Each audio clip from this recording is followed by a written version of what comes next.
Today, I divest the traditions that were inherited by English settlers and impressed upon the African Americans or the Africans who were taken away through the slave trade. Today I commit to grounding in African spiritual tradition. Today I commit to continue to fight for liberation of Black people, brown people, all over the world. Today I commit to passing down these traditions to my sons and their children and their children. And today I give thanks to the ancestors.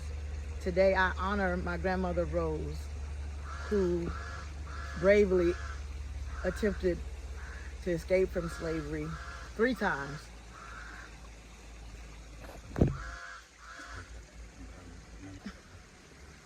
Miss Nubby and all who came before me. Forced to work their feet, made to marry someone's father, all today, against their will. I call on the ancestors to intercede Who gave you on the the Black and brown right to people's take behalf. their United name? States, we need you now more than ever. Even before they knew it. Who gave you the right to change their name? Nobody said you could do it, but mama, I'm home. Sweet Ghana, we made it. We made it. Mama, I'm home. Welcome home, mama. We made it.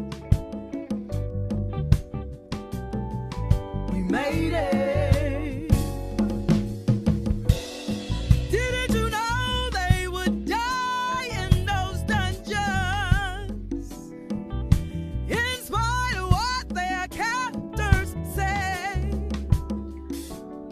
How dare you say they're not human?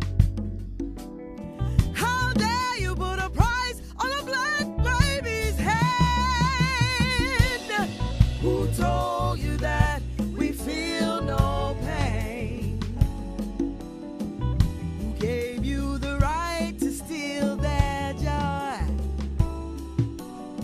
What kind of monster are you, really? To separate a baby from a baby girl or boy. Mama, I'm home. Sweet Ghana, we made it. We made it. Mama, I'm home. Welcome home, mama. Made it. Made it. Forced through that giant door.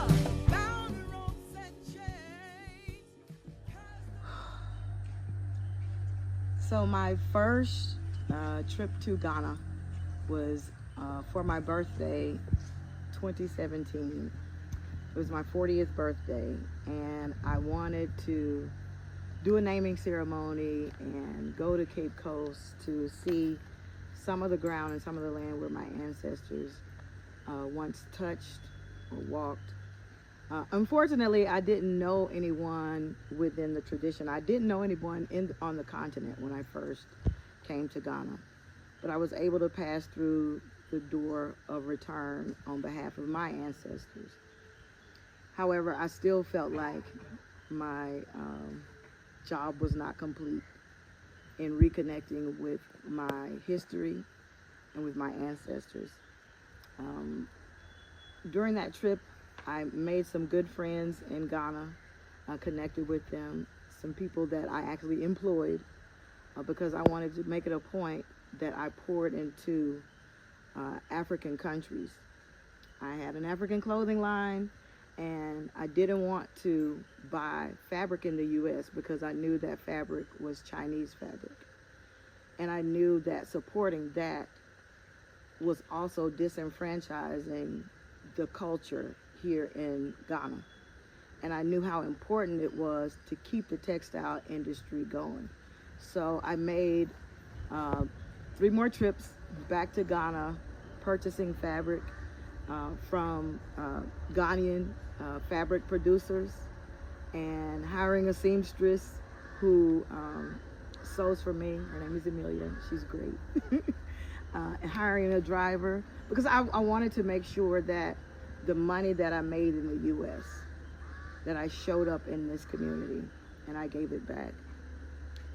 And back in 2022, I was going to Memphis for an international blues competition. And when I was packing to go, I heard that the Asante Hinti would be in Memphis for that trip.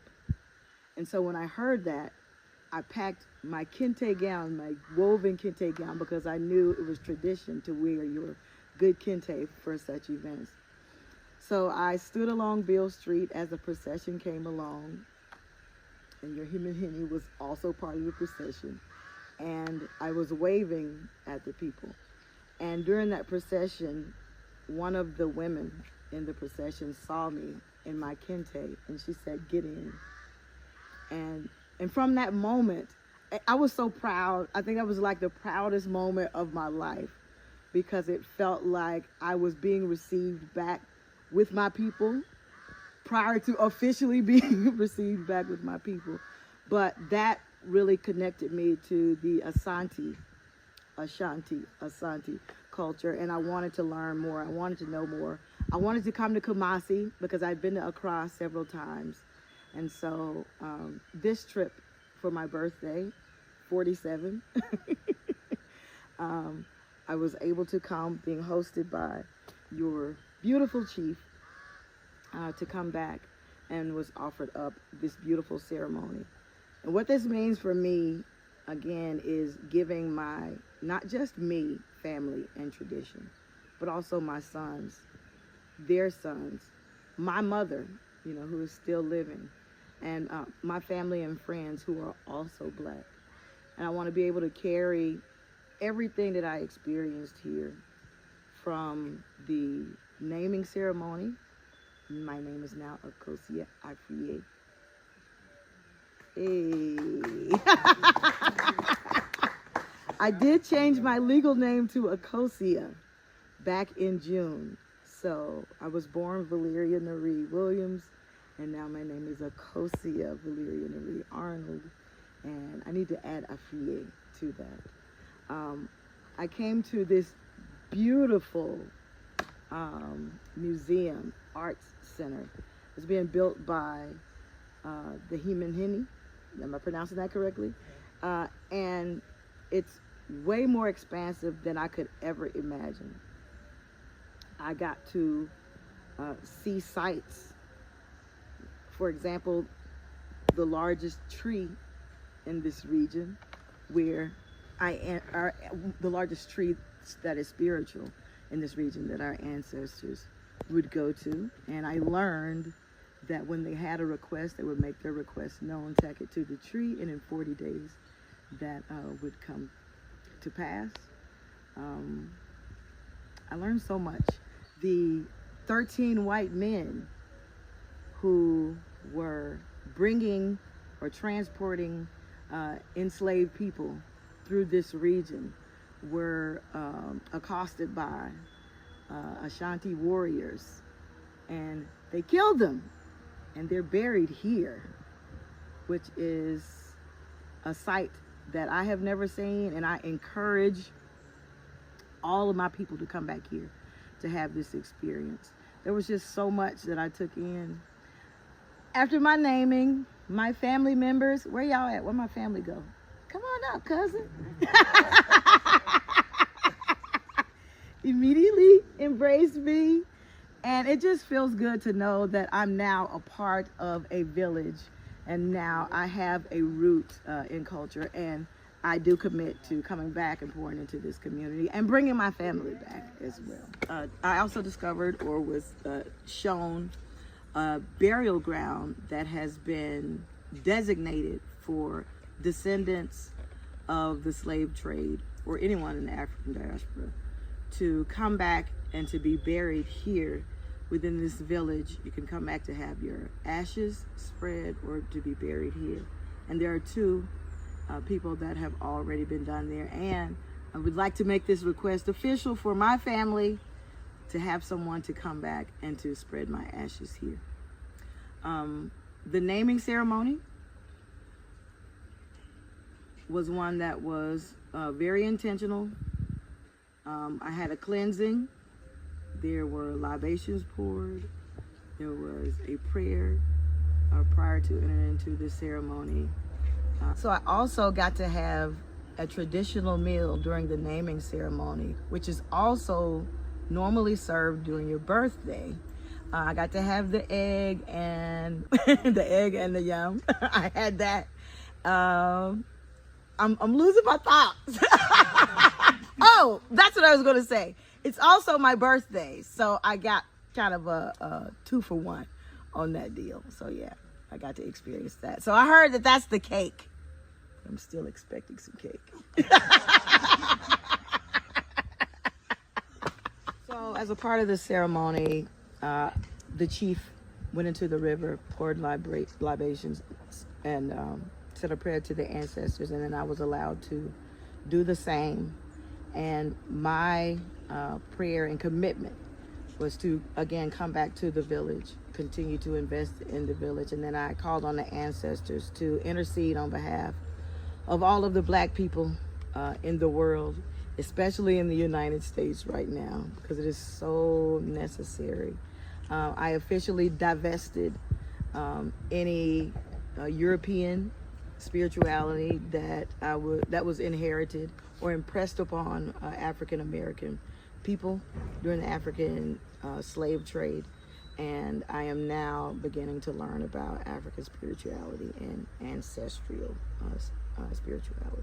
And also my retirement plan, because I plan to retire at 56, I'm 47 today, is to come back to Ghana to buy land and to build a house here, because this is where I would like to retire. And I found out that people from the African diaspora actually get a discount, and this is something that you're able to do, to come back to this country, to this village, and purchase land to build a home so that you have a home and you feel safe. I cannot emphasize enough that the first time that I came to Ghana was the first time that I had ever existed in my whole 40 years of living without being reminded that I was Black. I was just simply me. And I didn't recognize that until I got here. Because in America, or even in Europe, or in Japan, I've been to those countries, and when you walk into a place, you're immediately received as a threat. Everyone is looking at you to see, if you're going to take something from them. But when I came here, I was allowed to simply exist. And that's one of the reasons why I continue to come back to Ghana. And people ask me, because I travel here alone, why aren't you afraid to come to Ghana alone?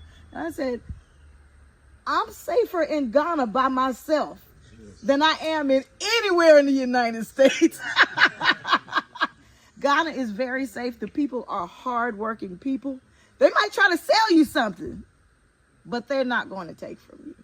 And that I so appreciate, and that's why I continue to come back. And so I invite whoever to come back here and get some land. Black people. Power to the people. So I'm currently wrapping up recording my freshman blues project. And I wrote a song after I left the Cape Coast Slave Castles in 2017. I recorded the entire ceremony, the entire tour, because I wanted my people back home to see it, because I knew some people would probably never get to come to Ghana to see it. But when I got on the plane, as soon as I got on the plane, I just started crying. I just wept, and I wept for a long time. But I ended up writing a song on that flight, and I sang the song into the little voice recorder so I wouldn't forget the melody or forget the words. And so when I recorded my album, I actually included this song in the album, and the name of the song is Sweet Ghana. And the song talks about returning back to Africa, returning back to Ghana. And I'm singing this song to my mother and my ancestors. Mama, I'm home, sweet Ghana, we made it. And at the end we go, Mama, me trufi ebako.